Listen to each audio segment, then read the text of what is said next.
ಕಾರವಾರ ವಿಧಾನಸಭಾ ಕ್ಷೇತ್ರದ JDS ಅಭ್ಯರ್ಥಿ CMR ಶ್ರೀನಾಥ್ ವಿಚಾರವಾಗಿ ಅವರ ವಿಚಾರ ಏನೆಂದರೆ, ಅವರು ಶ್ರೀನಿವಾಸಪುರ ಕ್ಷೇತ್ರಕ್ಕೆ ವಲಸೆ ಹೋಗ್ತಾರೆ ಅಂತೇಳಿ ಗಾಳಿ ಸುದ್ದಿಗಳನ್ನು ಹರಡಿಸ್ತಿರುವ ಕಾಂಗ್ರೆಸ್ ಮುಖಂಡರುಗಳಿಗೆ ಒಂದು ಸಂದೇಶ. ಯಾವುದೇ ಕಾರಣಕ್ಕೂ ಕೋಲಾರ ಕ್ಷೇತ್ರವನ್ನು ಬಿಟ್ಟು ವಲಸೆ ಹೋಗುವ ಪ್ರಶ್ನೆ CMR ಶ್ರೀನಾಥ್ ಅವರಿಗೆ ಬರುವುದಿಲ್ಲ. ಇಲ್ಲಿರುವ ರೈತ ಬಾಂಧವರಿಗೆ JDS ಕಾರ್ಯಕರ್ತರನ್ನು ಬಿಟ್ಟು ಇಲ್ಲಿಂದ ವಲಸೆ ಹೋಗುವ ಪ್ರಶ್ನೆ ಬರೋದಿಲ್ಲ.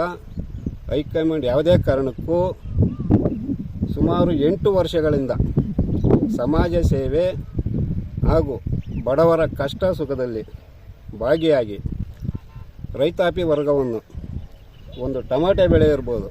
ಇವತ್ತು ನಾನು ಒಬ್ಬ ಸಣ್ಣ ರೈತನಾಗಿ ಟೊಮೆಟೊ ಬೆಳೀತಾ ಇದ್ದೀನಿ, ತುಂಬ ಲಾಸಲ್ಲಿ ಇದ್ದೀವಿ, ಇಲ್ಲ ಅಂತಲ್ಲ. ಆದರೂ ಟೊಮೆಟೊ ಬೆಳೆಯೋಕ್ಕೆ ಒಂದು ಶಕ್ತಿ ತುಂಬುತ್ತಾರಂಥ CMR ಶ್ರೀನಾಥ್ ಅವರಿಗೆ ಇಲ್ಲಿ ಕುಮಾರಣ್ಣ ಆಗಿರ್ಬೋದು, ನಿಖಿಲ್ ಕುಮಾರಸ್ವಾಮಿ ಅವರು ಇರ್ಬೋದು, ನಮ್ಮ ದೇವೇಗೌಡ ಅಪ್ಪಾಜಿಯವರು ಇರ್ಬೋದು, ಯಾವುದೇ ಕಾರಣಕ್ಕೂ CMR ಶ್ರೀನಾಥ್ ಅವ್ರನ್ನ ಕೈ ಬಿಡುವ ಪ್ರಶ್ನೆ ಬರಬಾರ್ದು.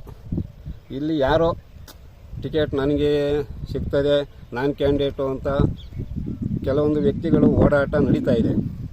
ದಯವಿಟ್ಟು ಯಾರು JDS ಕಾರ್ಯಕರ್ತರು ಅವರಿಗೆ ಕಿವಿಗೊಡದೆ ಇಲ್ಲಿ CMR ಶ್ರೀನಾಥ್ ಅವ್ರನ್ನ ಅಭ್ಯರ್ಥಿಯನ್ನಾಗಿ ಕುಮಾರಣ್ಣವರು ಮಾಡೋದು ಶತಸಿದ್ಧ.